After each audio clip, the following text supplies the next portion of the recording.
digno de honra, glória, louvor e adoração. Tu és exaltado em nosso meio. Espírito Santo, faça o teu querer nesta noite, neste lugar. Espírito Santo, sopra sobre nós outra vez. Sopra sobre nós outra vez.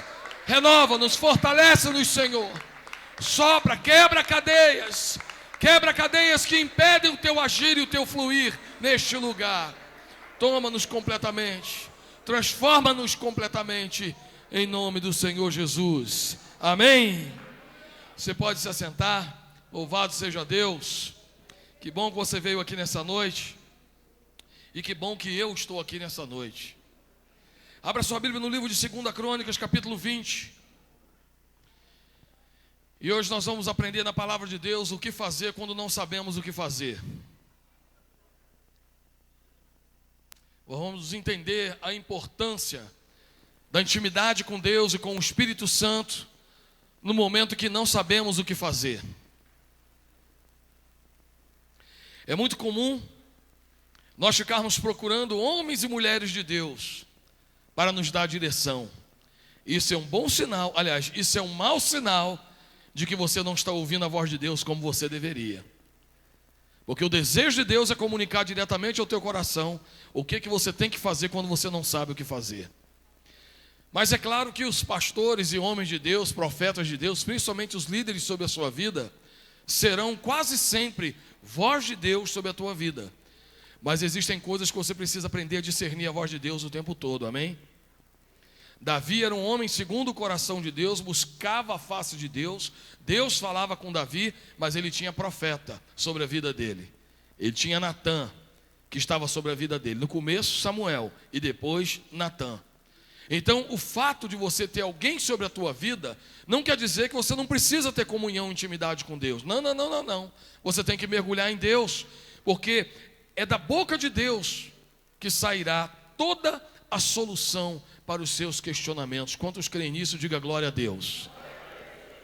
Só que às vezes parece que Deus não fala com a gente. Mas invariavelmente Deus não fala conosco, porque nós não estamos conversando com Ele. E Deus não gosta de falar sozinho. Deus só fala com quem quer conversar com Ele. Deus não é um velho doido que fica pelos corredores da casa puxando assunto, falando sozinho o tempo todo. Não, Deus gosta de diálogo, de relacionamento. Ele é o pai e você é o filho. Então todo pai gosta de relacionamento com o filho. E o pai, ele tem uma péssima sensação quando ele descobre que ele está falando sozinho. Ninguém quer ouvir o que ele está falando.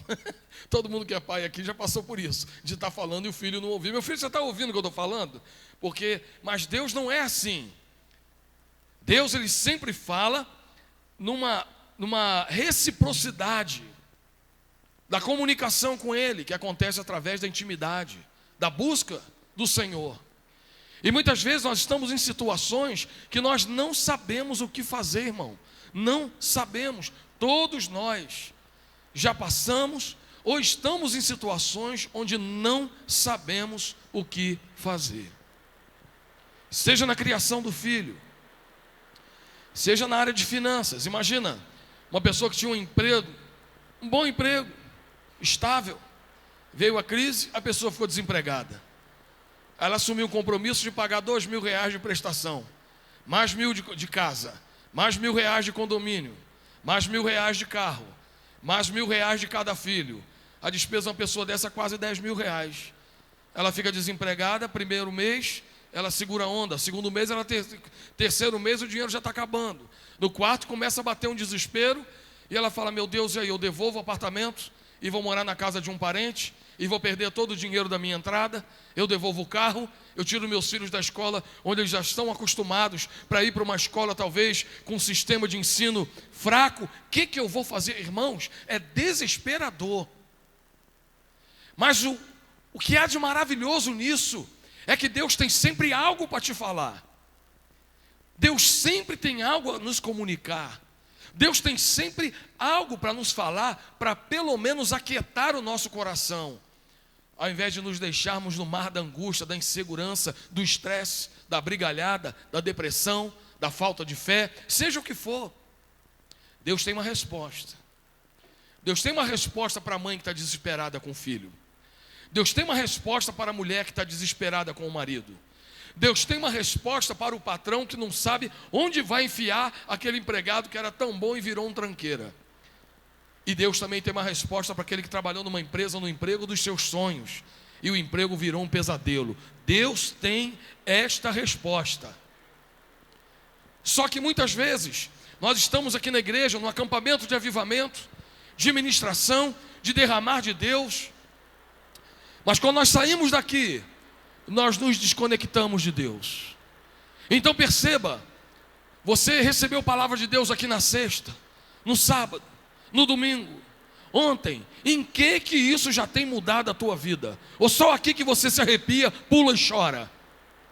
Quanto tempo você investiu em comunhão com Deus nesses dias, lá na sua casa? Que você saiu do computador para buscar a face do Senhor, que você desligou o celular para buscar a face do Senhor, que você saiu do Netflix, saiu da televisão para buscar a face do Senhor.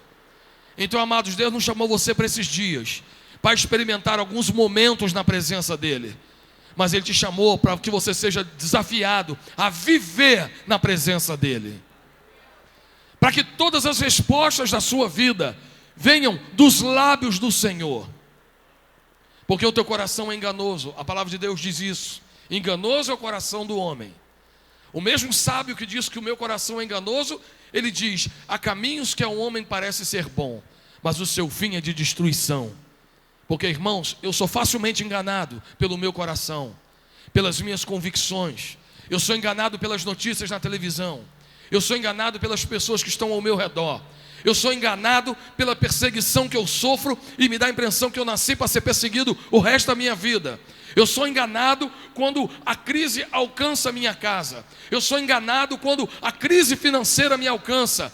Mas, amados, a palavra do Senhor é reveladora, ela nunca me engana. Quando eu estou em Deus, eu estou seguro não apenas de onde eu estou, mas onde Deus pode me levar através da fé, em nome do Senhor Jesus, amém? Então nesse texto nós vamos aprender o que fazer quando não sabemos o que fazer. Quem aqui está vivendo algum momento na vida que não sabe o que fazer, levante sua mão aí. Pouca gente. Eu vou reunir vocês na salinha ali e vou contar esses segredos só para você. Quem aqui precisa tomar decisões importantes, levante a sua mão aí. Glória, já aumentou alguém, né? Então vamos lá, o que a Bíblia diz? 2 Crônicas, capítulo 20. Quem já achou, diga glória a Deus. Maravilha. Irmãos, não estranha a chuva não, tá? A chuva está aqui porque essa cidade precisa de chuva, amém? Eu estava falando com o irmão ali, que na quarta-feira à tarde eu vou ter uma reunião com alguns diretores da CAESB, ver se pode, para poder trabalhar algumas coisas na equipe deles. E eu vou chegar lá e já vou falar para eles: bom, eu já trouxe a chuva, o que mais vocês querem que eu faça, né? Porque desde quando eu cheguei aqui, irmãos, todas as vezes que eu estou pregando está chovendo, glória a Deus. E eu espero que quando eu chegue lá na CAES, quando eu vou botar o pé lá, vai cair um toró desse. Eu vou falar: bom, aí, ó, a água já chegou, mas o que a gente tem que fazer? Então, graças a Deus, Deus é maravilhoso, porque Ele sempre vai trazendo algo para poder marcar a nossa vida. E agradeço a Deus por causa da chuva, amém? Alguns irmãos não vieram, mas Deus escolheu você para estar aqui, amém? Quem gosta de picanha, levante a sua mão e diga glória a Deus. Quem toma leite, diga aleluia. Então, irmão, para a gente comer a picanha e tomar leite tem que chover, né? Porque o pasto cresce, o boi come, a gente come a picanha e toma o leite. Glória, né? Então vamos lá, irmão, noite de avivamento, vamos lá. Depois disso, os moabitas e amonitas, com alguns dos meunitas, entraram em guerra contra Josafá. Então informaram a Josafá: Josafá, um exército enorme está vindo contra nós, que está ali em Edom, do outro lado do Mar Morto. Eles já estão em Azazon Tamar, logo ali em Gede. Alarmado, assustado, Josafá teve medo e decidiu consultar ao Senhor e proclamou um jejum em todo o reino de Judá. Reuniu-se, pois, o povo vindo de todas as cidades de Judá para buscar a ajuda do Senhor. Josafá então levantou-se na Assembleia de Judá e de Jerusalém, no templo do Senhor, na frente do pátio novo, e orou dizendo: Senhor, Tu és o Deus dos nossos avós, tataravós. Não és Tu o Deus que estás nos céus? Tu dominas sobre todos os reinos do mundo. A força e o poder estão em Tuas mãos, e ninguém pode se opor a Ti. Não és Tu, nosso Deus, que expulsaste os habitantes desta terra perante Israel, o Teu povo, e a deste para sempre aos descendentes do Teu amigo Abraão? Pois é, Deus, eles têm habitado e nelas construíram um santuário em honra ao teu nome, dizendo: se alguma coisa ruim, alguma desgraça nos atingir, seja o castigo, seja a espada, seja a peste, seja a fome, seja um governo de esquerda, nós nos colocaremos em tua presença diante deste templo, pois ele leva o teu nome, e aclamaremos a ti em nossa angústia, e tu nos ouvirás e nos salvarás. Amém? Tá bom por aqui, sim ou não? Mas vamos continuar. Mas agora, Senhor, olha aí, ó, os amonitas, moabitas e habitantes do monte de Seir, cujos territórios o Senhor não nos permitiu que entrássemos quando estávamos vindo do Egito. Nós nos desviamos deles, e olha só como eles estão nos retribuindo, querendo nos expulsar da terra que o Senhor nos deu por herança.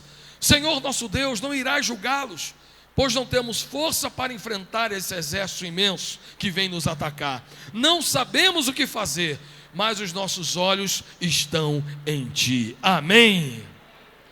Amados, a primeira coisa que você tem que fazer, deveria ser óbvio, mas não tem sido. Deveria ser óbvio, como um adolescente acordar de manhã e escovar o dente, já que os pais ensinam ele a escovar o dente a infância inteira. A esperança que você tem é de que um junior, um adolescente de 12, 13 anos já escove dente. Você tem que continuar mandando ele escovar dente. Da mesma maneira, não deveríamos mais falar em igreja alguma que as pessoas precisam orar.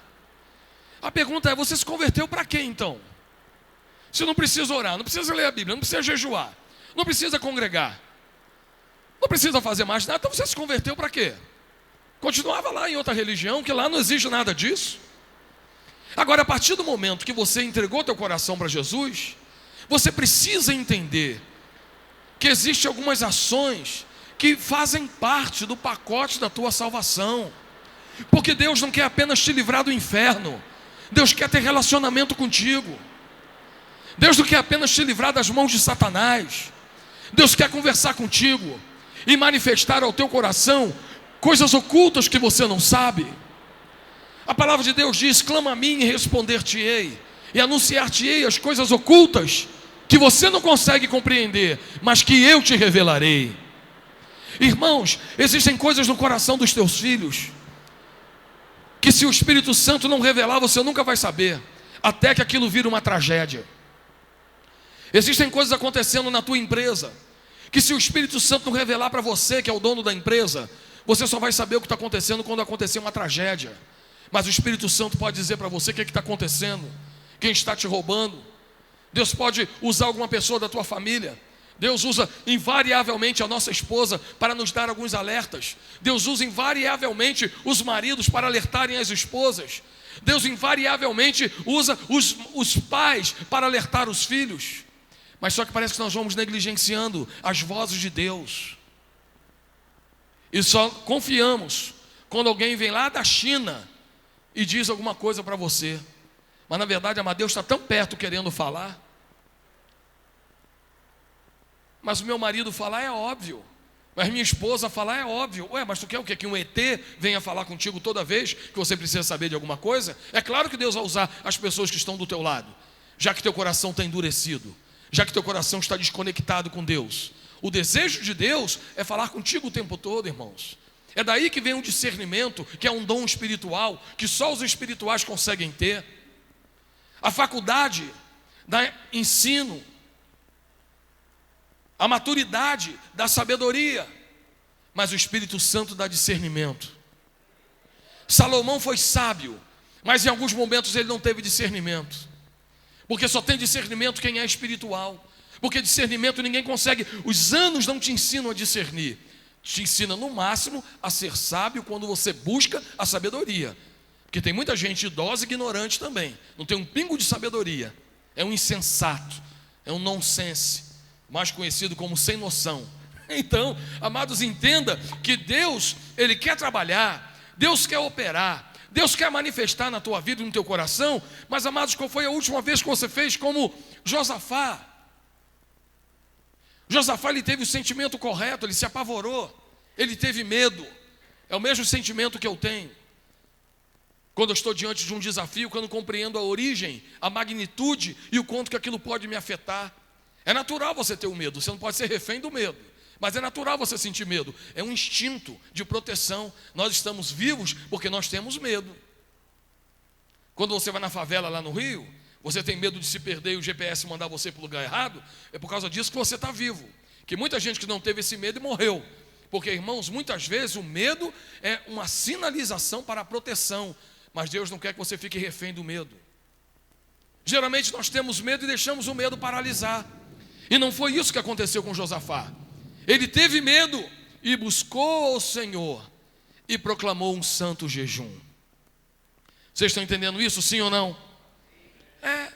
Reuniu-se o povo vindo de todas as cidades de Judá para buscar ajuda do Senhor. Então, quando você não sabe o que fazer, e isso geralmente acontece comigo também, a primeira coisa que você tem que fazer é buscar o Senhor. Buscar revelação do Senhor, buscar entendimento do Senhor.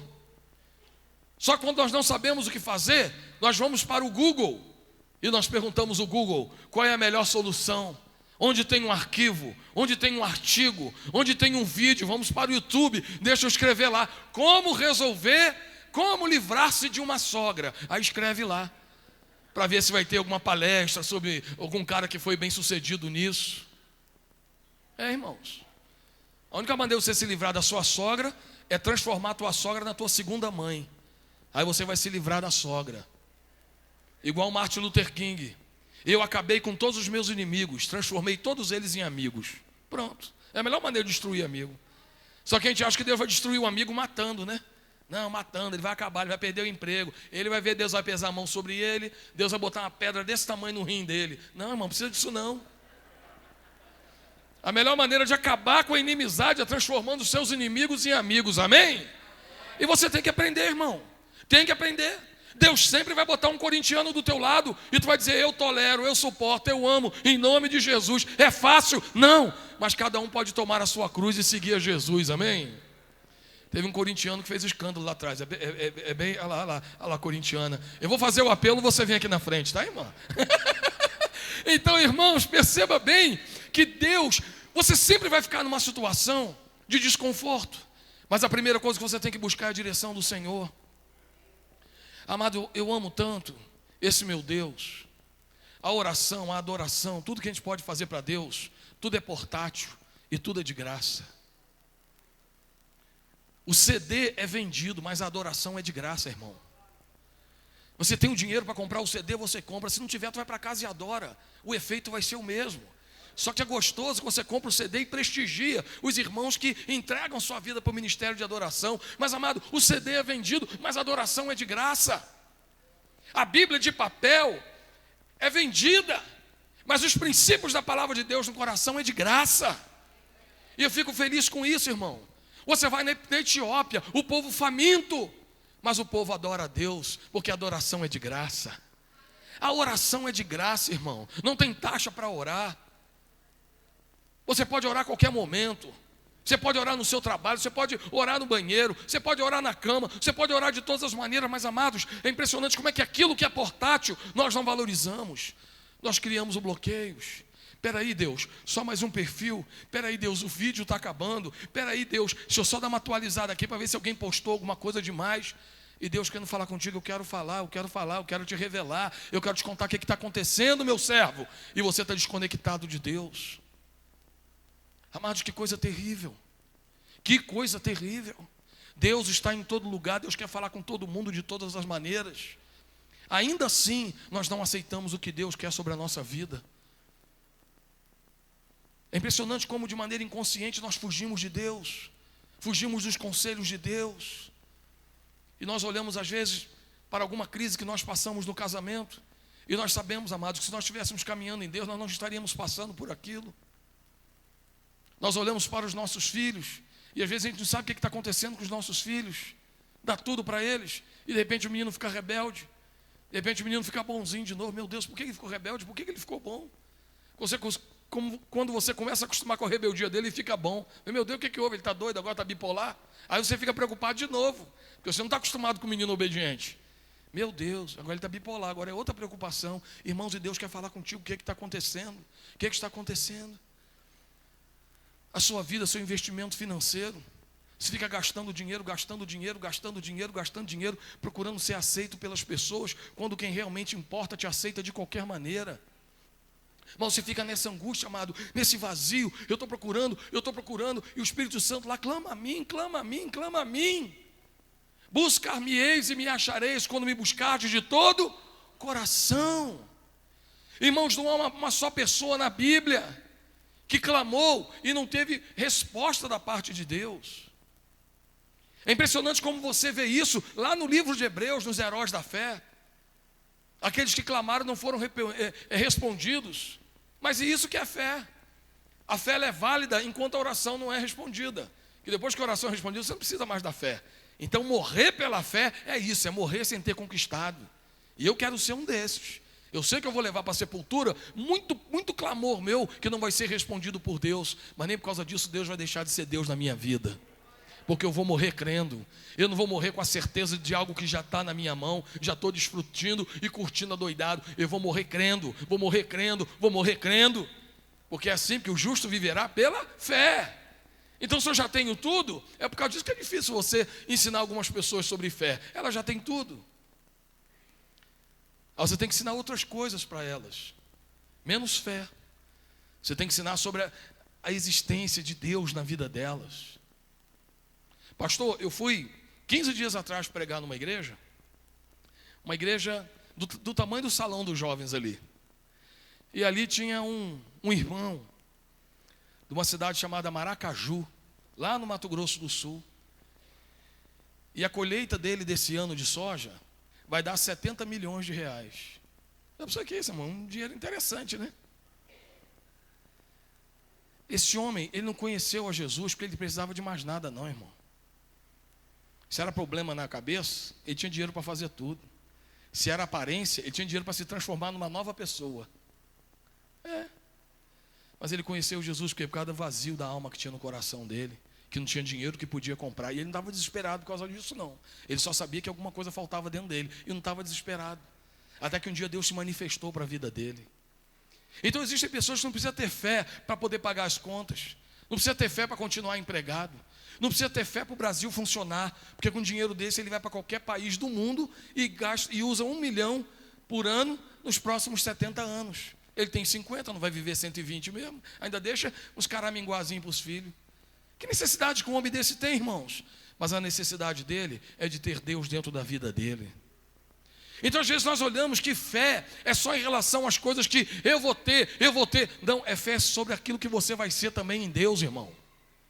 Sobre aquilo que você é, sobre aquilo que você experimenta em Deus, e sobre a manifestação de Deus na sua vida. Então Josafá, ele teve a reação comum, ele não sabia o que fazer, ele se voltou para Deus, mas ele se voltou de coração, e não foi a primeira vez que ele se voltou para Deus, ele foi para Deus com a argumentação correta. Senhor Deus, nós estamos aqui por causa dessa terra, mas não por causa dessa terra, é porque o Senhor prometeu, é o teu nome que está em jogo. Porque o Senhor prometeu e nós estamos aqui debaixo da tua promessa, em primeiro lugar. Segundo lugar, eles querem morar aqui no lugar onde nós edificamos algo para glorificar o teu nome. E agora, Senhor, não permita que eles venham para cá para profanar o lugar que foi construído para glorificar o teu nome. A preocupação dele primeiro, amado, era de Deus. A preocupação dele era de Deus. Eu me lembro de uma moça na minha igreja, que ela tinha aquela doença, alguma coisa, esclerose múltipla. E ela orou, ela foi orando, falou assim: Deus, é o seguinte, eu quero ser curada só por uma coisa. Eu quero ser curada para glorificar o teu nome, para mais nada. O Senhor pode me curar, eu pegar o exame e mostrar, e depois eu atravessar a rua e um homem me atropelar. Não tem problema nenhum eu morrer. Eu só quero que o teu nome seja glorificado. Eu não tenho medo de morrer. Eu quero que o teu nome seja glorificado através da cura. Amado, a postura dela era a mesma postura de Josafá. Só que nós só corremos para Deus quando o problema é nosso, não tem nada a ver com Deus. Nós queremos que o nosso problema seja resolvido por causa de nós, por causa da humilhação, por causa da vergonha que a gente está passando, por causa do desemprego, da dor, do filho rebelde, do casamento disfuncional, mas não por causa do Senhor. Nós não falamos: Deus, glorifica teu nome no meu casamento, nem que eu morra depois para dar oportunidade para minha mulher ser feliz. Não, nós queremos por causa de nós, memi comigo. Senhor, levanta a minha empresa, Senhor, para todo mundo ver que eu sou o bambambam. Mas ele não diz: Senhor, levanta a minha empresa que eu vou vender, vou pegar o dinheiro, vou investir tudo em missões para honrar e glorificar o teu nome. Não, ele ora pela empresa para ele continuar desfrutando. E por causa disso, e não há pecado em você desfrutar o que Deus tem te dado. O pecado é quando você só pensa em você e não pensa no propósito de Deus. Aí que está o problema. Então Josafá falou: Senhor, esse lugar, o Senhor que nos deu, é promessa tua. Senhor, este santuário é construído para a glória do teu nome. E esses meninos são problemáticos, tadinho, porque a história dos amonitas já são problemáticos já. Os amonitas e moabitas, eles são filhos de um incesto involuntário. Que coisa impressionante. Um pai que foi embriagado e teve relação com as filhas, e nasceu eles dois. A história deles já é uma desgraça, desde a origem. Então eles não tinham muita coisa para oferecer.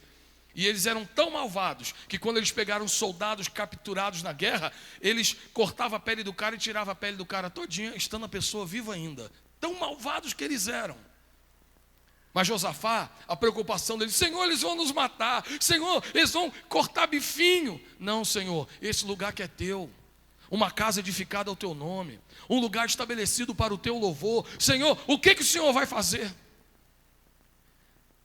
Então, amados, existem problemas que são maiores e problemas menores. Geralmente os nossos problemas são maiores do que os teus. Às vezes o seu maior problema é que teu carro já está com 5 anos de uso. Mas tem muita gente que o maior problema é conseguir uma cadeira de roda para o filho. Às vezes a maior dificuldade sua é que seu filho não consegue tirar nota boa na escola. E para muitas outras mães, o maior sonho delas é ver os filhos pelo menos andando. Mas os filhos são paralíticos. O nosso problema é sempre o maior, amados, mas tenha certeza que tem gente com problema pior do que o teu. Muita gente com problema pior do que o teu. Quando eu vou no hospital fazer visita, eu não vou apenas fazer visita, irmãos. Eu acho que eu estou indo lá para fazer visita, mas eu volto de lá agradecendo por tudo, irmão. Tudo que eu tenho. De ver uma mãe que está há 1 ano com um filho no hospital e não tem esperança de tirá-lo de lá. E eu reclamando que eu moro em apartamento e meus filhos ficam pulando dentro de casa. Aí quando chego em casa, dá vontade de falar para meus filhos: pode pular mais. Eu só não falo por causa do vizinho de baixo. Mas eu fico feliz, eu digo: olha a alegria. Olha meus filhos cantando, gritando, zoando. Parece um monte de periquito em casa. Tudo que aquela mulher queria era que o filhinho dela virasse um periquitinho também. E eu estou reclamando que eu quero ler, assistir Jornal Nacional e meus filhos estão me incomodando. Irmãos, entenda que coisa impressionante. Como é que nós esquecemos o favor de Deus sobre a nossa vida e nós só pensamos no nosso problema. Ficamos refém do problema, ficamos travados com o problema. Quando na verdade, amados, existem problemas mais graves do que os nossos. E nós não agradecemos a Deus porque nós fomos privilegiados com problemas menores. Que coisa, irmão, que coisa. Então nós vemos aqui que a primeira coisa é isso, é buscar ao Senhor. Segunda coisa que você tem que fazer, você que está anotando. Primeira coisa, o que fazer quando não souber o que fazer? Primeiro lugar, buscar o Senhor. Segundo lugar, examinar os seus inimigos. Ele sabia quem eram os inimigos dele, verdadeiros. E uma coisa que acontece muito na vida de muitos crentes é não identificarem seus verdadeiros inimigos. O inimigo é um e ele acha que é outro. Ele acha que o inimigo é o líder do louvor que não bota ele para cantar, mas o inimigo dele não é o ministro do louvor que não bota ele para cantar. O inimigo dele é o orgulho dele que quer cantar para aparecer. Porque a igreja não precisa dele para cantar. Ele não notou isso ainda. Que ele cantando ou não, a glória de Deus se manifesta nesse lugar. E que às vezes ele sobe e só atrapalha, né? Mas ele acha que o inimigo é quem não deixa ele cantar. Mas na verdade o inimigo dele é o que está dentro dele. É o orgulho, é o desejo de cantar para aparecer. É a sensação que ele tem, enganosa, de que quando ele canta, aí as coisas acontecem na igreja, irmão. Ah, Jesus! A equipe de louvor vem aqui, canta uma maravilha, o pastor prega. Aí quando o pastor chama ele para cantar, aí ele sobe aqui como quem diz: agora eles vão ver quem é quem. Enganado, fajuto, escravo dos desejos carnais. Então você precisa identificar quais são teus verdadeiros inimigos, irmão. E geralmente os seus inimigos verdadeiros e maiores habitam dentro de você. E você não é mais cheio do Espírito por causa desses inimigos que estão dentro de você. Não é demônio, não. São sentimentos, são emoções, são comportamentos, são hábitos que impedem você de ser o que Deus quer que você seja. Por causa disso, você vem aqui na igreja, você verdadeiramente é tocado por Deus, você verdadeiramente é avivado, mas a tua alma não deixa o Espírito fluir e se esparramar pela tua vida. Porque às vezes você se sente até desconfortável, porque Deus está usando um e não está usando você. Porque sempre usa alguém e não usa você. Porque alguém que tem menos experiência e unção que você é mais aprovado pelo ministério da igreja do que você, que é o ungidango bambambam, que o Brasil inteiro te conhece, só que ninguém te chama porque te falta unção. É muito fácil ser conhecido hoje, irmão. Você abre uma fanpage no Facebook, coloca lá no seu um cartão de crédito na conta do Facebook e diz lá para o Facebook: eu quero que compartilhe a minha publicação para 60 mil pessoas. Aí você vai ganhar 10 mil likes. Quer ficar famoso? É fácil ser famoso, irmão. Hoje é famoso. Cometa uma aberração, filme uma aberração, beija na boca de um cavalo e bota no YouTube. Você vai ter 50 mil visualizações. Só que o reino de Deus, irmãos, não é o lugar de quem mais aparece, é o lugar de quem mais serve, é o lugar de quem mais toca no coração de Deus. É isso que as pessoas não entendem, irmãos.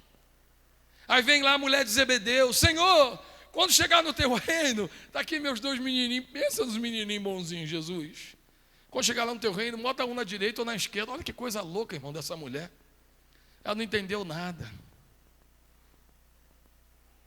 Se essa mãe soubesse como era a coisa no reino de Deus, ela diria: Jesus, quando chegar na cruz, bota um filho meu na sua direita e outro na sua esquerda. Porque esse é o verdadeiro significado do Evangelho. E é na cruz que gera poder, não é o trono que gera poder. Não existe trono sem cruz. Até o Filho de Deus passou pela cruz antes de ir para o trono. Tem gente que quer ir para o trono, irmão. Irmãos, o trono e a cruz tem que ser ocupado por alguém. Se você quer ir para o trono, Jesus é tão humilde que ele volta para a cruz. Por isso que ele não se manifesta na vida de muita gente. Porque você quer o trono, você quer o lugar que é dele. Vai para a cruz, irmão. Lugar de poder e autoridade é a cruz.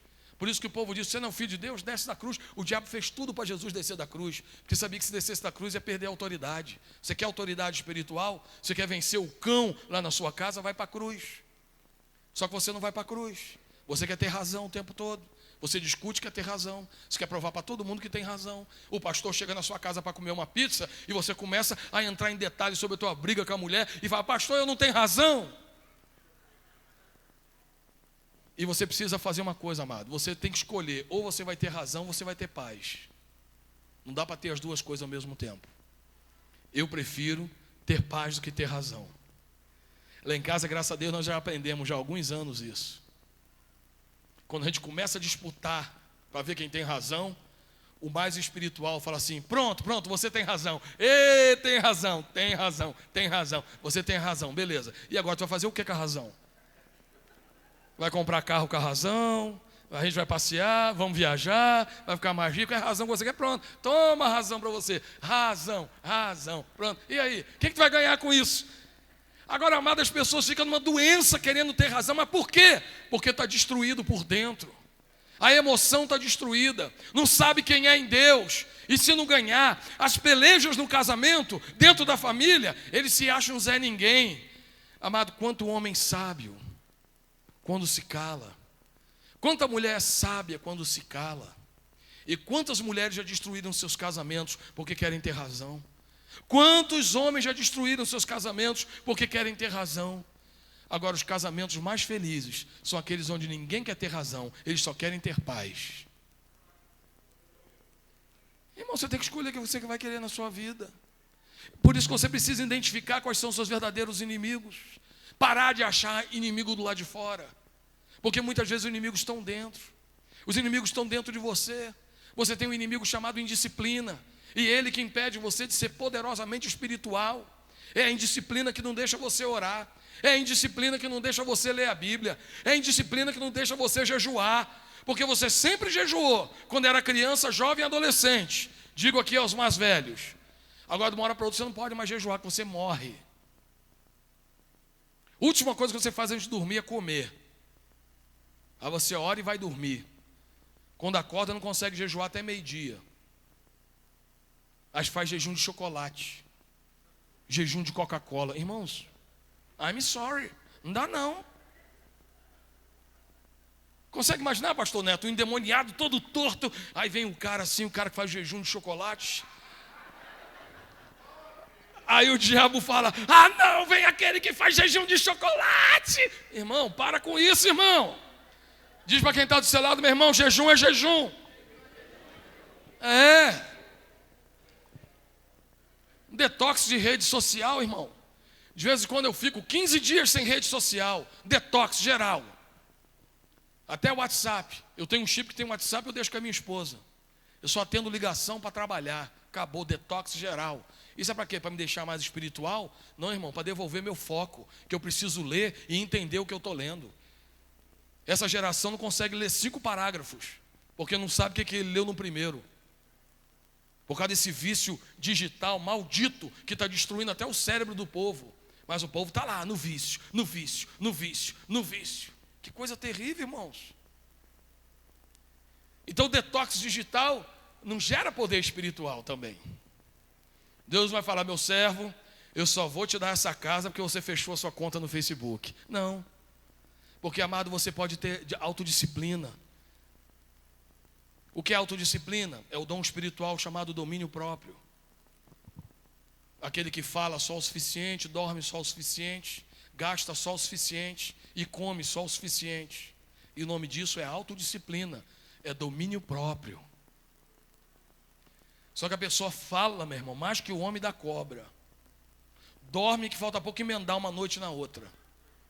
Né? Ele confunde descanso com preguiça. Descansar é bom, irmão, dorme mesmo. Eu durmo 8 horas por dia. Se eu não dormir 8 horas, eu viro um lixo. Agora, amado, uma coisa é o descanso, outra coisa é a preguiça. Tem gente que come, irmão, feito bicho, desesperadamente. E eu já contei para vocês aqui, eu me lembro que eu contei, que certa vez o Jô Soares estava entrevistando o Ney Matogrosso, e ele falou, Ney, por que você sempre foi magrinho, desde a época dos Secos e Molhados? E o Ney Matogrosso falou assim, ó, eu sempre levanto da mesa com fome. Né? Mas tem gente que só sai da mesa depois que come até as toalhas. Come, come, come, come, irmão, enquanto tiver. É um desespero, irmão. Casamento, então. Eu digo para minha esposa, amor, eu vou fazer a cerimônia de casamento, vou ficar aqui um pouquinho e vamos embora, amor.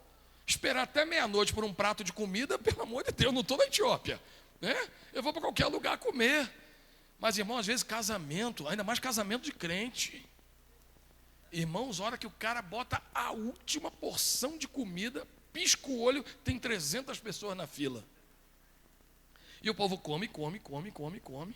E depois, na hora dos docinhos, na hora de ir embora, irmão, é cotovelada, é whatever. A irmã abrindo a bolsa, vai assim, ó, passa o rodo na mesa, assim, docinho. Abre a bolsa e vai passando o rodo, ó. Jesus, que coisa horrível, irmão. Isso é obra da carne. Isso é obra da carne. E isso impede a manifestação do Espírito de Deus na tua vida, irmãos. Isso é muito sério, irmãos. Parece que é um assunto não relacionado, mas é. Igual a história do camarada que chegou e falou assim pro outro, eu tô que não aguento mais, eu comi demais hoje. O cara falou, opa, tu tá mesmo empachado, vai lá no banheiro, bota o dedo na goela e libera alguma coisa. E você acha que se coubesse o dedo não comia mais uma banana? Então, tem gente que é assim, irmão. Ele vai no extremo, do extremo, do extremo, do extremo. E depois, Senhor, eu quero poder espiritual. Não vai ter, irmãos. A glutonaria é pecado igual ao soberbo. A glutonaria é pecado igual a lascívia, irmão. A lascívia é pecado de moralidade, para quem não sabe. Luxúria é pecado igual de imoralidade, pornografia. Só que às vezes o cara come demais, e como todos os crentes tendem a comer demais, ele acha que é uma coisa biblicamente aceita, mas não é não, irmão. E tem irmão que ainda usa a Bíblia. Não, mas Deus, eu não sou templo do Espírito? Sou. Em Isaías nos diz, alarga a tua tenda. Eu estou alargando a tenda. Não precisa, irmão. usar esse versículo. Não precisa largar a tenda não, irmão. Nesse sentido, pode encolher a tenda. Pode fazer o tabernáculo virar santo dos santos, pequenininho. Eu decidi ser santo dos santos, irmãos. Então nós precisamos entender. Pecado é pecado, queira você ou não. Só que a gente tem mania de achar que pecado é aquilo que a gente não gosta. Então, por exemplo, eu não gosto de pagode. Os irmãos fazem um grupo de pagode. Meu Deus, que coisa horrível. Pagode é ambiente de cervejada, de não sei o que lá. Mas eu gosto do rock. Quer dizer, eu gosto do rock do jazz. A igreja vai ter rock and roll. Glória a Deus que eu gosto. Agora o pagode está amarrado. O funk é coisa do diabo. Bem que parece. Mas irmãos, é só porque você não gosta? Só porque você não gosta? Então precisamos entender, irmãos, que nós precisamos caminhar em Deus, buscando em Deus, crescendo na nossa espiritualidade. A verdadeira espiritualidade não é medida no que você sente durante o culto. O que você sente aqui é só o começo, irmão. É gostoso dar rajada de glória aqui de língua estranha? É, irmão. Agora é gostoso também você dar rajada lá na sua casa. Você chegar em casa agora, em vez de ficar caçando coisa para fazer, você já sabe o que fazer. Mergulha na face do Senhor. E amanhã, quando você voltar aqui, quando você passar daquela porta, a tua perna já vai começar a bambear, tomado pela glória de Deus. Isso que é vida espiritual, isso que é avivamento. Não é avivamento só dentro da igreja, não, irmão. Avivamento é um estilo de vida. Aqui é um culto, aqui é o ato de congregar, é o maravilhoso ato de congregar. Que tem muita gente que não quer mais. Cristo sim, igreja não. Nunca vi isso, irmão. É igual você querer ir num casamento só com noiva, a noiva não. A igreja é a noiva. Mas eu preciso estar numa igreja? Preciso, irmão. Que aqui é onde a noiva mora. Aqui é só 4 paredes. Hoje, aqui é um templo. Amanhã essa igreja pode ir para outro lugar, aqui virar uma oficina de carro. Mas por enquanto aqui mora a noiva de Cristo. E nós temos que vir aqui para poder fazer parte dela. Simples assim. Mas pastor, a igreja não salva ninguém. Eu sei disso. A igreja não salva ninguém, mas é o lugar onde os salvos se reúnem. Então você tem que estar aqui para congregar. Você tem que estar aqui para participar. Quer dizer que você é salvo e não vai fazer nada para ninguém. Quer dizer que o ídio fazer discípulos que está aí era só para a época de Jesus. Mas eu faço discípulo, duvido. Eu não conheço uma só, eu conheço muita gente anti-igreja. Dessa moda aí, Cristo sim, igreja não. Conheço muita gente. Só que eu não conheço nenhum deles que ganha ninguém para Jesus, que discipula ninguém. Eu não conheço nenhum deles que tem uma maneira eficaz de ensinar os filhos a palavra de Deus, como a igreja aqui tem. Eu não conheço nenhum deles que tem projeto missionário, como essa igreja tem. Então a única maneira de fazer tudo isso, amados, é congregando, é sendo família e se reunindo neste lugar para adorar o nome do Senhor. Então você precisa entender isso. Agora, a espiritualidade não é o tanto que você vem aqui. Aqui é uma parte da espiritualidade, irmãos, que é a sua devoção. Você precisa cuidar da sua espiritualidade, amado. Tudo começa na sua espiritualidade.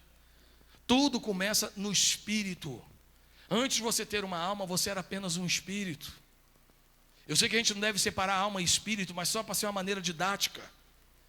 Foi Deus que soprou o espírito, no latim, spir, no grego, pneuma. Então, amado, nós precisamos entender que foi Deus que soprou no homem. A partir daquele momento, o homem tornou-se alma vivente. Era alma, mas não era vivente. A partir do espírito que ele teve vida. Então, quando Deus teve a ideia de te criar, primeira coisa que Deus fez, Deus gerou uma vida e colocou na vesícula seminal, no testículo do teu pai. Ali você já tinha vida. Ali você já era observado pelo microscópio. Aí teve um belo dia, numa grande noite de amor, o teu pai te projetou na tua mãe, porque não tinha outra maneira de você nascer, se não fosse num momento de muito amor, porque esse era o desejo de Deus. Independente de como foi, independente se teus pais foram pais acidentais. Eu gosto muito quando o Rick Warren diz que existem pais acidentais, mas não existem filhos acidentais. Todos os filhos nasceram com a permissão e um propósito e um desígnio para a sua existência. Às vezes a pessoa diz, minha mãe não desejou, tua mãe não desejou, mas você está vendo que você está aí? Deus te desejou, isso é o que vale. Pior se fosse o contrário, minha mãe me desejou tanto, mas Deus não te desejar, meu irmão, tu estava ferrado. Agora Deus te desejou. Dá um sorrisinho aí para você mesmo. Fala assim, se deu bem, Deus me desejou. Já pensou, irmãos? Eu olho para mim e digo, para que Deus me desejou? Mas, irmão, se Ele desejou, tá bom, vamos para frente. Então é isso que você precisa entender. Eu sou um espírito, eu fui projetado na minha mãe, já vivo. Já participei de uma corrida de 2 milhões de gente competindo comigo, e só eu consegui chegar na minha mãe com força e determinação. A partir dali, eu fui fecundado. E a partir daqueles momentos, a minha alma começou a ser tecida no ventre da minha mãe, igual um tricô. Deus começou a falar assim: eu vou fazer o Domício, ele vai ser um cara extrovertido, um cara falante, vem aqui um pouquinho do DNA do pai dele, ele vai ser meio bravo igual o pai, e vai ser careca igual o pai também. Então vai fazer aqui, ele vai ser assim, e Deus foi construindo a minha alma. Aí quando eu nasci, o ambiente onde eu nasci, a ordem em que eu nasci, sou o caçula. O meu crescimento, o meu desenvolvimento, os lugares que eu frequentei, as experiências que eu tive, aprovadas e reprovadas, foram estabelecendo em mim a minha alma, minha emoção, meus sentimentos, meus pensamentos. Aí se juntou com o meu espírito.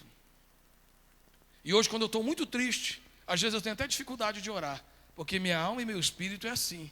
E quando eu estou feliz, eu sou o cara que canta mais alto na igreja. Mesmo sendo uma igreja de 1000 membros, quem está lá no último banco ouve a minha voz quando eu estou feliz. Porque, irmão, meu espírito e a minha alma, eles ficam juntinhos. Eles têm funções diferentes, partes diferentes de um mesmo grupo. Então tudo em mim é espiritual. Se eu não cuidar da minha espiritualidade, irmão, eu não sou ninguém. Porque tudo em mim começa pelo espírito, não é pela alma. Agora, pessoas com a alma arrebentada e feridas, elas impedem o fluir, o agir, a manifestação do Espírito de Deus na minha vida, porque o Espírito de Deus é conectado ao meu espírito. E as minhas atitudes espirituais são vinculadas ao meu espírito.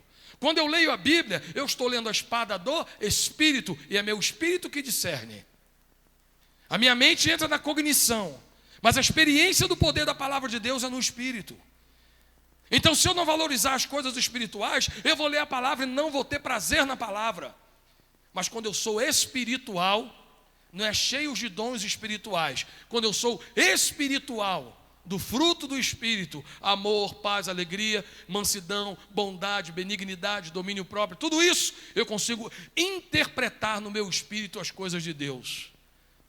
Porque na alma eu posso manifestar o meu louvor, pular, gritar na alma.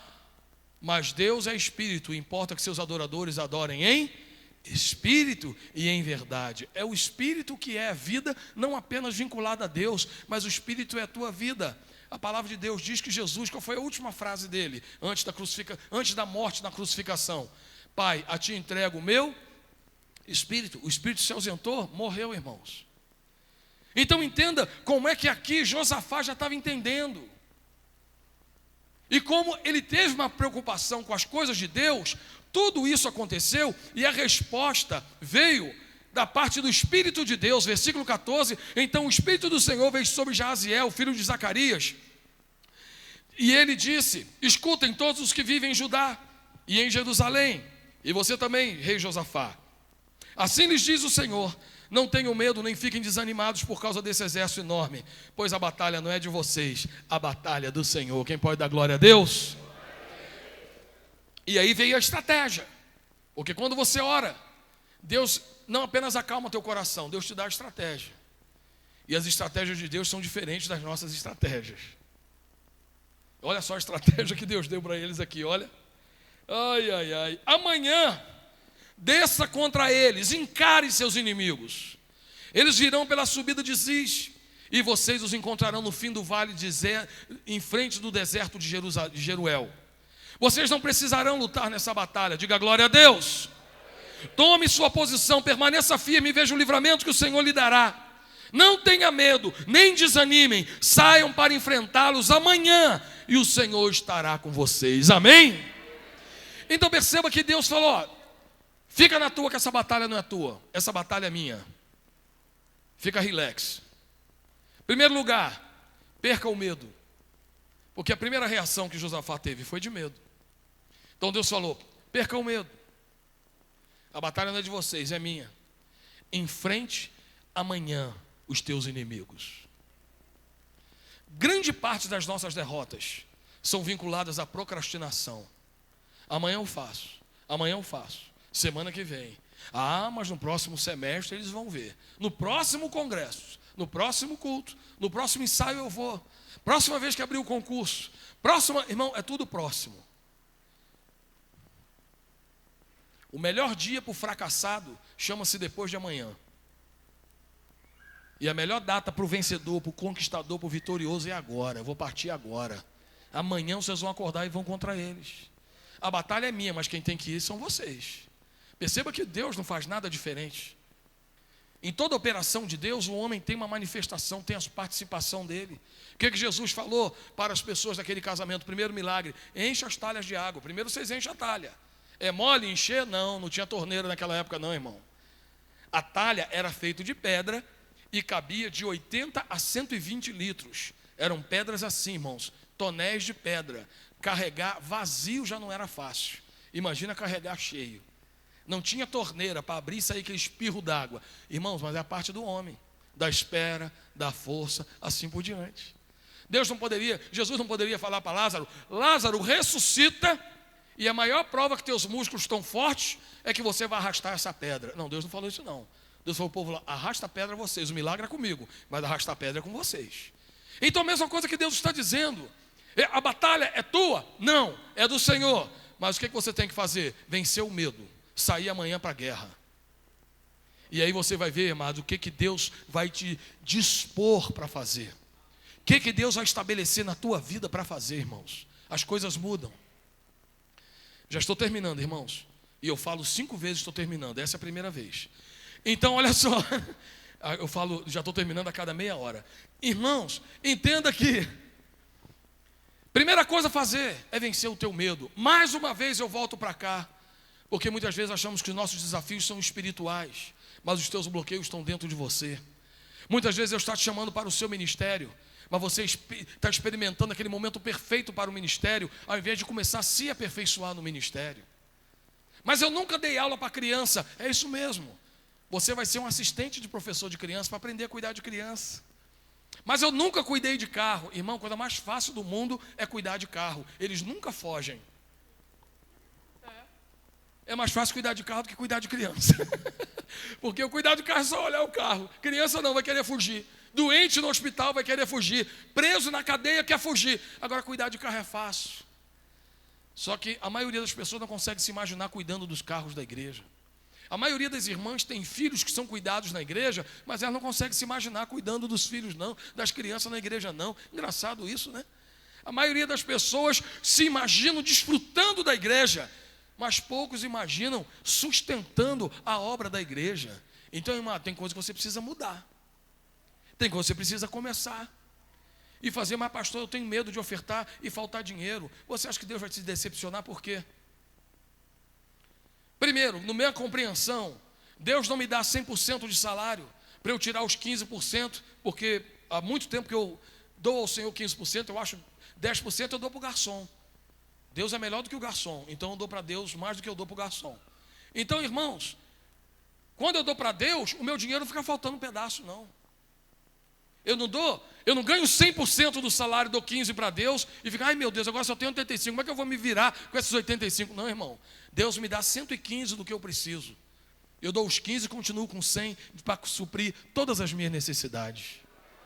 Deus não morde, porque se fosse para morder, igual a pessoa diz, irmão, vamos devolver o Senhor. Irmão, se é para devolver, vamos devolver tudo. O dízimo é do Senhor. Não, irmão, o dízimo não é do Senhor, não. Eu sei que isso está escrito na Bíblia, mas não tem nenhuma fundamentação teológica, até por um princípio dos estudiosos bíblicos, de não fundamentar nenhuma teologia em um versículo só. E um deles é, quando a Bíblia diz, o dízimo é do Senhor, só diz uma vez, por causa daquela situação. Do Senhor não é o dízimo, não, irmão. Do Senhor é a terra e a sua plenitude. Do Senhor é meu salário inteiro. Do Senhor é meu tempo inteiro. Do Senhor é o meu trabalho. Do Senhor é a gaveta do meu trabalho. Do Senhor são os arquivos que estão dentro do computador do meu trabalho. Do Senhor é tudo que tenho e tudo que sou. Mas eu dou a Deus apenas uma parte, irmão. Irmãos, esse Deus não sabe nem fazer negócio com a gente, né? É o único negócio onde a pessoa que nos beneficia fica só com 15%. Nós ficamos com 85%. Quem gostaria de trabalhar numa loja de carro? E o cara falasse, de tudo que você vendeu, 85% é teu e 15% é da loja. Já pensou, irmão? E 10% é da loja, negoção, né, pastor Glaucio? Então Deus é assim, tudo é favorável. Não, mas eu tenho medo. O medo te impede de ofertar e dizimar. O medo impede você de fazer tanta coisa. E por causa desse medo, amados, você vive refém dos amonitas e dos moabitas por resto da tua vida. E eles sempre voltam. Eles sempre voltam. Porque aqui, alguns deles voltaram depois. Quem era Tobias e Sambalate na época da construção do muro de Neemias? Eles eram moabitas. Que coisa impressionante. Porque eles sempre voltam. Mas da mesma maneira como Josafá correu para os pés do Senhor e colocou os inimigos no lugar, Neemias também falou: estou fazendo algo poderoso demais, eu não posso descer para atender vocês não, vai rosnando aí que eu vou aqui, trabalhando, fazendo a obra do Senhor. Esse é o entendimento de alguém que quer caminhar e fazer algo para Deus, amém? Então quando você não souber o que fazer, relembrando, primeiro lugar, busque o Senhor. Segundo lugar, examine seus inimigos. Sabe quais são eles verdadeiramente? Os que estão dentro de você, os que estão fora de você. Então dentro de você é o medo, a insegurança. Alguns inimigos, a ingratidão é um inimigo enorme, irmãos. Principalmente dentro da igreja. É o lugar que tem o maior número de ingratos por metro quadrado, é o povo dentro da igreja. Porque eles são beneficiados pela igreja e acham que a igreja tem a obrigação de ajudá-los. E eles não precisam ter o bom senso de ser gratos. É muito triste isso. O cara chega aqui estrupiado, arrebentado. A igreja levanta a pipa dele, dá um jeito na vida dele. É um ingrato. Às vezes o pastor investe na vida dele. Ah, pastor, mas na igreja fazer as coisas agora esperando reciprocidade? Não, a reciprocidade é coisa de gente elegante, de gente nobre, de gente educada, de gente decente, gente de valor. A reciprocidade acompanha esse tipo de gente. E a ingratidão sempre acompanha gente baixa, gente quebrada, gente fracassada, gente problemática. Você nunca vai ver alguém que se dá bem na vida que seja ingrato. Toda pessoa grata mantém portas abertas na vida deles para a glória de Deus. Eu estava falando com o irmão um dia desse aqui de Brasília, que ele trocou de igreja. Enquanto estava na igreja, estava lá leal ao pastor. Saíamos para jantar, ele ia junto. Não sei o que aconteceu lá, o cara vazou e foi escrever besteira. Chamei ele ontem, num outro lugar, fora da igreja. Falei: irmão, que negócio é esse? Não, pastor, que eu vi um monte de coisa errada. Na tua casa não tem nada errado, não? Na tua casa todo mundo dorme na hora que você quer. Na tua casa as contas chegam do jeitinho que você planejou. Os seus filhos fazem tudo o que você quer. Tem tanta coisa errada na tua casa que você não dá conta. Qual o problema do pastor? Está saindo com a mulher de alguém? Não. Roubou o dinheiro de alguém? Não. Pastor está preguiçoso? Não. Então por que você se levanta contra um homem de Deus que só te ajudou, irmão? Não, mas já saí de lá, resolver não.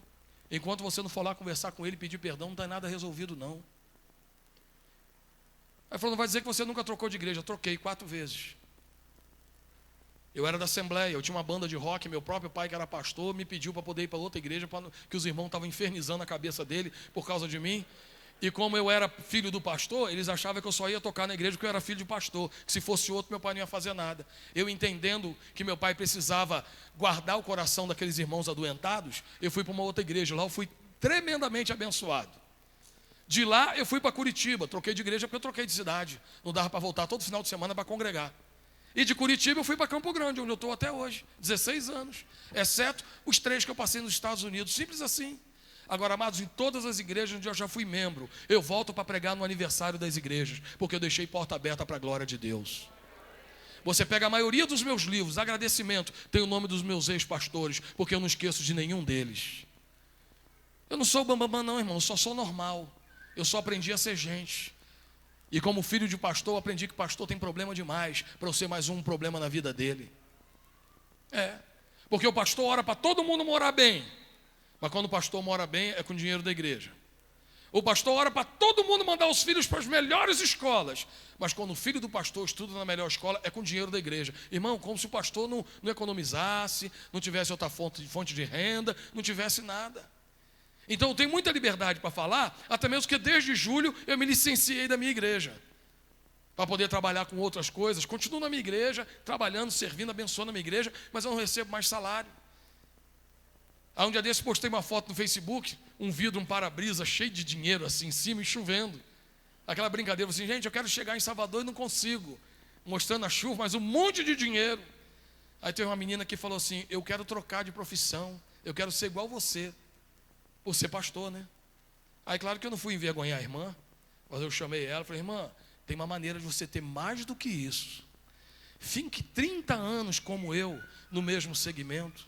Faça uma faculdade, um mestrado, uma pós-graduação na minha área, escreva 20 livros e tenha 50 anos, que esses 20 mil que está aí no painel você vai ganhar todo mês.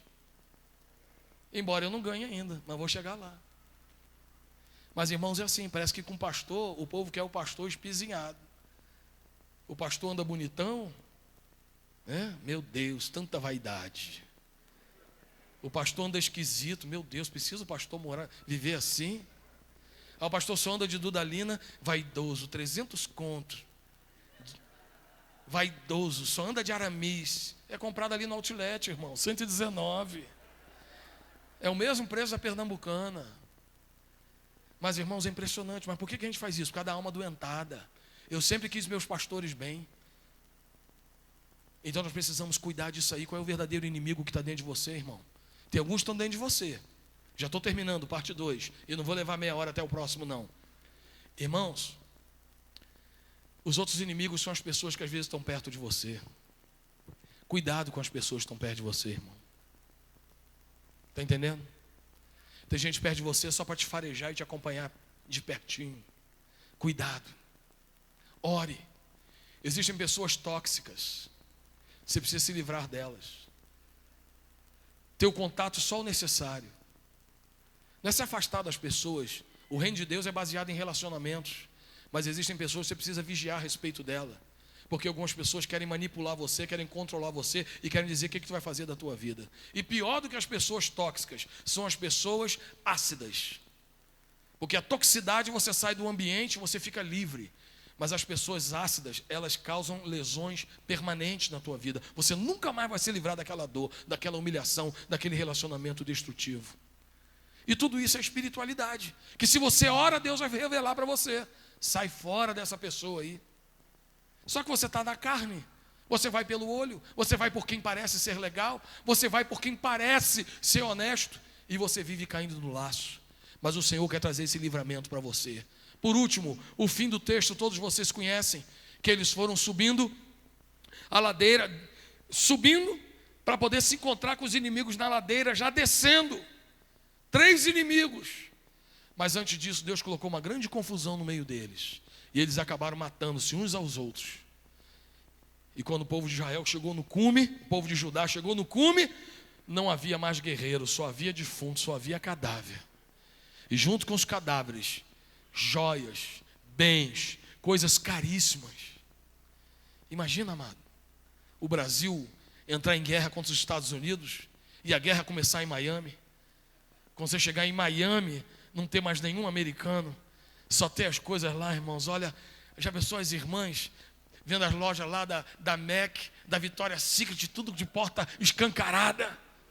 Os homens vendo a loja da Porsche, da Harley Davidson, tudo aberta. Pega a moto à vontade, vai, leva quantas quiser. Quantas quiser não, só dá para subir uma de cada vez, né? Mas leva uma Harley, leva o seu laptop, leva o seu perfume. Meu Deus, já pensou, irmão, que delícia.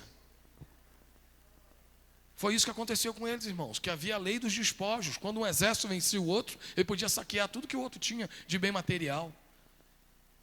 Por quê, amados? Porque atrás daquele texto, nem parece o mesmo texto, atrás daquele povo que estava ameaçando o povo de Deus, havia nada mais do que os portadores das bênçãos que Deus tinha para a vida deles. E aquele lugar que deveria ser um mar de sangue, tornou-se o vale da bênção, porque é o que Deus tem para você. Quando você decidir buscar ao Senhor, quando você decidir entender qual é o propósito de Deus para a tua vida, e assim Deus vai trabalhar na tua vida e no teu coração, em nome de Jesus. Creia nisso, amado. Não fique vivendo de culto em culto. Eu gosto muito quando David Keelan fala, inclusive está escrito no livro dele, no CD dele, que Deus não nos criou para viver de culto em culto, mas de glória em glória e de fé em fé. É fé, exercitando, desenvolvendo, aprendendo, aprofundando. É assim que Deus faz, irmãos. As lutas vêm, a luta vai aparecer, mas Deus quer que você permaneça, permaneça, permaneça, permaneça. Os grandes homens de Deus permanecem de pé. Eu estava um dia desse, lá na igreja do pastor Jorge Linhares, almoçando com ele e com Silas Malafaia. logo depois daquele negócio dele lá, da Polícia Federal, que deu a blitz lá. E aí, eles entraram no assunto, claro que jamais eu iria perguntar nada para ele. E eu conheço o Silas já há bastante tempo. Eu era um adolescentezinho carregador de caixa de som, e ele já era um líder influente na Assembleia de Deus no Rio de Janeiro. Nós nos conhecemos há muito tempo. E eu passei um período lá com o pastor Jorge Linhares, durante o ano passado, ajudando na implantação de células, no alinhamento das células que ele tinha. E nessa oportunidade eu estive com o pastor Silas, e ele estava falando, agora veio a público essa situação da Polícia Federal, mas eu sempre tive pessoas levantando calúnia contra mim, sempre inimigos se levantando contra mim, sempre pessoas forjando documentação, mas nunca conseguiram provar nada, porque meus olhos estão no Senhor. Irmão, é impressionante um negócio desse. Como é que às vezes é mesmo nós, os servos de Deus, ficamos apedrejando os outros pastores. Se você discorda da teologia de alguns, isso é direito teu, irmão. Você não é obrigado a concordar com ninguém, não. Agora, você não tem direito de apedrejar ninguém, porque você não imagina o quanto dói ser apedrejado. Você não gostaria que um filho teu fosse apedrejado. Você não queria que teu pai fosse apedrejado. Você não queria que teu irmão fosse apedrejado. Por que você apedreja uma outra pessoa? O que acontece com isso, irmãos? Nós desviamos o foco, porque o fato de você falar de seja lá quem for, do Valdomiro, que eu não sou alinhado com a teologia dele, com o outro, o Agenor Duque, não sou alinhado. Mas vou falar mal do cara para quê, irmão? Isso vai me tornar mais espiritual? Não. Isso vai levar alguém para o céu? Não. Isso só vai trazer confusão. Vocês já viram já, gente, o padre Marcelo falando mal daquele outro padre lá bonitão? O Fábio Melo? O Fábio Melo falando mal do Marcelo, do Zezinho, do José Maria? Já viu na TV um macumbeiro falando mal do outro? Não é que nós somos do candomblé. O que é macumba boa mesmo? Negócio de quimbanda aí, isso aí é macumba Nutella. A macumba raiz mesmo é candomblé. Isso aí, negócio de quimbanda é Nutella. Não, irmão, você não vê. Agora os crentes fazem isso, sentam, vão para o Photoshop, editam foto. Aí bota crente raiz, crente Nutella. Aí bota um pastor. Irmão, para com isso em nome de Jesus. Bota tua mãe Nutella. Que para ter criado um troço desse igual você, tua mãe é Nutella. Que se fosse mãe raiz igual a minha, quebrava uma vassoura nas suas costas, você ia virar gente e aprender a honrar o nome dos outros. Porque só os desonrados desonram.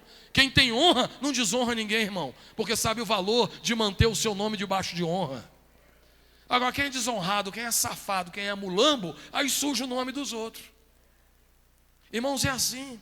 Todo ambiente onde eu trabalhei em vários lugares. Na Editora Globo, em agência de propaganda, um monte de coisa eu trabalhei. Irmãos, aqueles que honravam os chefes. Não é ser bajulador, não. Não falava mal do chefe. O ambiente insuportável. O cara pedia as contas e ia embora. Você perguntava ao cara 3 anos depois, por que você foi embora? Eu senti vontade de ir embora. Agora na igreja não, o cara sai do ministério, eu não, porque eu não concordei com aqueles negócios lá não. Irmão, é uma pessoa desonrada. A pessoa honrada, ela não sabe falar mal de ninguém. Ela só sabe polir a honra dela através da conduta dela. Não precisa elogiar, mas não precisa falar mal. Então a mesma coisa em relação aos pastores. Isso é um indício de que você é um crente carnal, quando você fala de alguém. Você não sabe de nada, baby. Vai cuidar de uma igreja de 300 membros como eu. Fui cuidar de apenas 100 nos Estados Unidos e quase infartei e tive AVC ao mesmo tempo. Voltei corrido para o Brasil porque eu não aguentei cuidar de 100. E antes disso eu queria ensinar meu pastor a cuidar de 3.000. Levei na cara, irmão, até a bochecha cair. Aí voltei para Campo Grande. Pastorzão, o que tem para eu fazer aí? Quero te ajudar, pastor. Me perdoa. Quero carregar tua mala, quero engraxar seu sapato, quero marcar teu médico, quero levar teu relógio para trocar a bateria. O que o senhor precisar, eu estou aqui para te servir. Porque eu cuidei de 100 e não dei conta, e eu nem imagino como é cuidar de 3.000. Eis-me aqui. Espera levar na cara não, irmão. Leva na cara só hoje, só um tapinha não dói, né? Então hoje está levando um tapinha. Não espera levar mais que isso não. E você vai ver que Deus vai estabelecer algo novo na tua vida em nome de Jesus, amém? Quem é crente, diga glória a Deus. Quem vai morar no céu, diga aleluia. Quem vai ficar feliz quando Jesus voltar, diga glória a Deus. Isso, quem vai ficar. E quem vai subir feliz quando Jesus voltar? Amém. Vamos ficar de pé, por favor, irmão. Quem vai ficar, não vai ficar feliz, irmão. Só vai ficar feliz quem vai subir. Eu quero orar por vocês. Cadê a equipe de louvor aqui para tocar uma música de adoração? Eu quero orar por vocês, quero liberar vocês para uma noite abençoada na presença de Deus. Amém? Então, o que você tem que fazer? Em primeiro lugar, quando não souber o que fazer, diga, buscar o Senhor.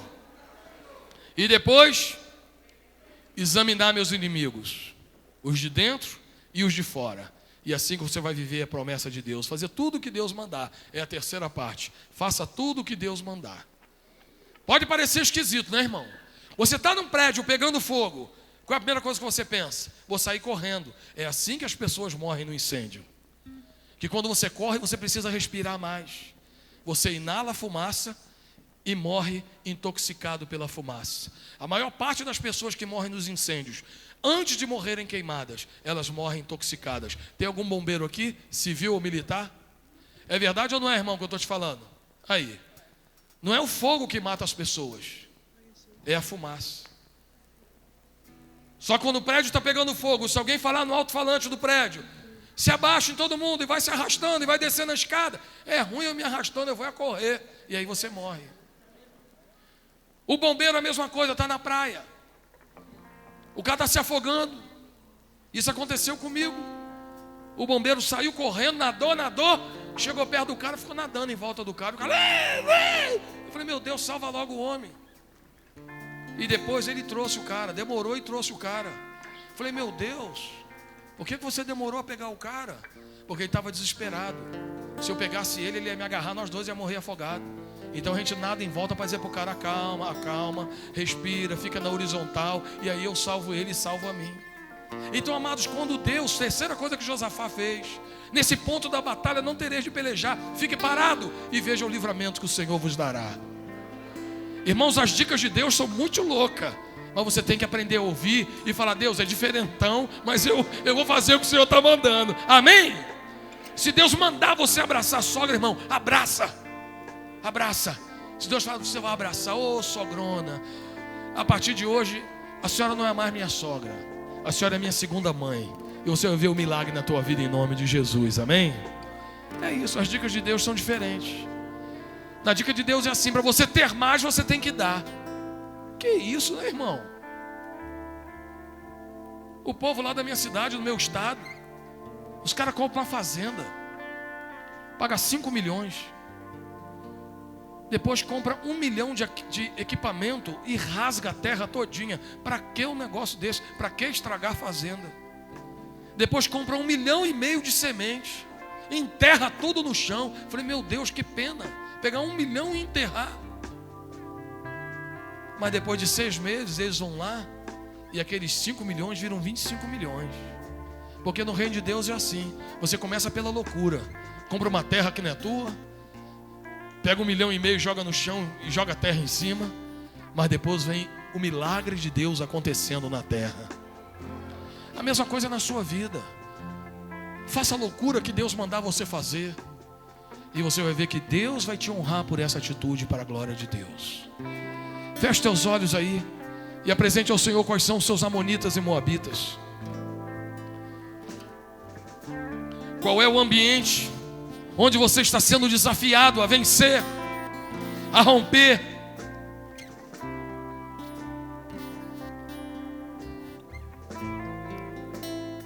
Se você viver uma vida de avivamento no Espírito de Deus, vai acontecer contigo como Josafá. Josafá clamou ao Senhor e o Senhor respondeu logo, porque a comunicação dele era constante com Deus. Ele não precisou reiniciar, reconectar o coração dele ao coração de Deus. Quando nós estamos em Deus, buscando o Senhor, não apenas para termos aquilo que nós queremos, mas para glorificar o nome do Senhor através do milagre dele na nossa vida, as coisas começam a acontecer e o nome do Senhor é glorificado. Senhor Deus, em nome de Jesus, nós colocamos diante de Ti a vida de cada um dos Teus filhos que estão aqui, Pai. Ó Deus, existem amonitas e moabitas que estão intimidando os Teus filhos, estão tirando deles a esperança de permanecer no lugar que o Senhor deu para eles. Seja o lugar do casamento saudável, seja o lugar de criação de filhos que vão se tornar homens decentes, seja no ministério, seja no trabalho, seja na empresa que eles criaram, seja no concurso em que eles lutaram tanto para passar. E agora, Deus, os amonitas e moabitas estão perturbando os teus filhos, Senhor, tirando o sossego deles do lugar que eles têm certeza que o Senhor os colocou ali.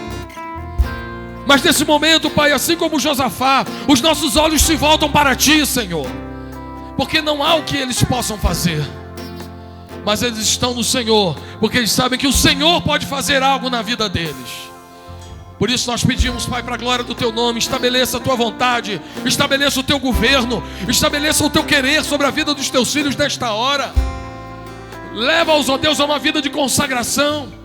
Eu não quero orar somente para que as portas se abram para eles, eu não quero orar somente para que eles experimentem o Teu milagre. Eu oro para que eles tenham uma vida de avivamento, de intimidade com Deus, que eles possam se voltar ao Senhor, para experimentar os Seus milagres em suas vidas, em nome de Jesus. É isso que eu clamo, é isso que eu peço, Pai. Abra as janelas do céu sobre a vida deles, Pai. Derrama do Teu Espírito sobre a vida dos Teus servos, que eles possam experimentar a intimidade com o Senhor, que essa é a verdadeira razão para todas as coisas. Toda a vida do cristão é baseada na intimidade com Deus. E um crente que não tem intimidade com Deus não tem vida, não tem porquê ele se dizer servo do Senhor. Mas nós possamos sair daqui, Pai, e hoje que o nosso primeiro encontro em casa hoje não seja com a tecnologia, com o computador, com Netflix, com televisão, mas nós possamos chegar em nossa casa, tomar o nosso banho, escovar o dente e nos jogar de joelhos em Tua presença, Senhor, arrependidos pela negligência, pela omissão, pelas vezes que poderíamos ter buscado coisas no Senhor e não buscamos, pelas vezes que as nossas respostas foram buscadas no Facebook, no Google, ao invés de ser buscada no joelho, onde o Senhor nos traria não apenas dicas simples, mas revelação, sabedoria e discernimento sobre como lidar com cada uma das situações. Nós nos rendemos diante do Senhor e pedimos que o Teu Espírito nos marque de maneira poderosa e sobrenatural, que a Tua graça venha sobre nós, que Teu Espírito venha sobre a vida da Tua igreja, Senhor, que aquele, ó Deus, que está desconectado com o Senhor, que seja renovado agora em nome de Jesus, que os dons espirituais sejam renovados a partir desta hora, Pai, que o Teu povo, ó Deus, tenha como hábito orar em línguas, ó Deus, em todo o tempo, buscando ao Senhor, intercedendo, conectado no Espírito de Deus o tempo todo, buscando discernimento, revelação, experiência em Ti, para a glória do Teu nome, Senhor. Nós nos colocamos diante de Ti, nós nos apresentamos diante do Senhor nesta hora, crendo que o Senhor falar coisas poderosas e sobrenaturais em nossa vida, em nome de Jesus. Queremos partir amanhã para encarar os nossos inimigos, porque sabemos que o Senhor está conosco, o Senhor nos dará a estratégia, e nós decidimos ficar parados, ouvir o Teu conselho e ver o livramento que o Senhor nos dará.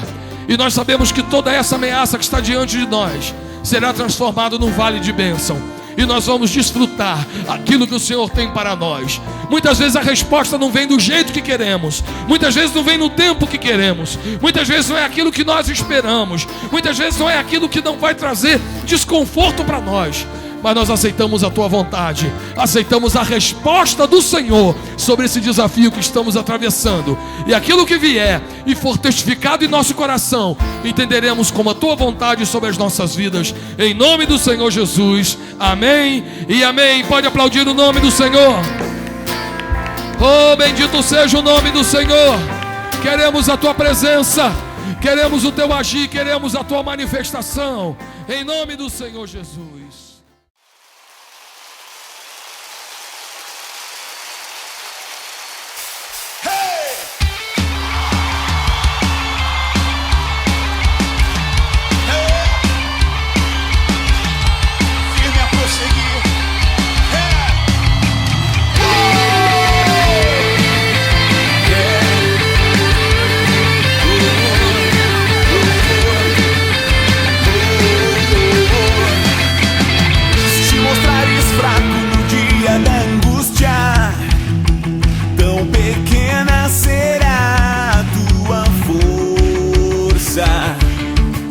Não deixe abater o teu semblante por aparentes derrotas ou pequenos fracassos, pois bem melhor no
deixe abater o teu semblante por aparentes derrotas ou pequenos fracassos, pois bem melhor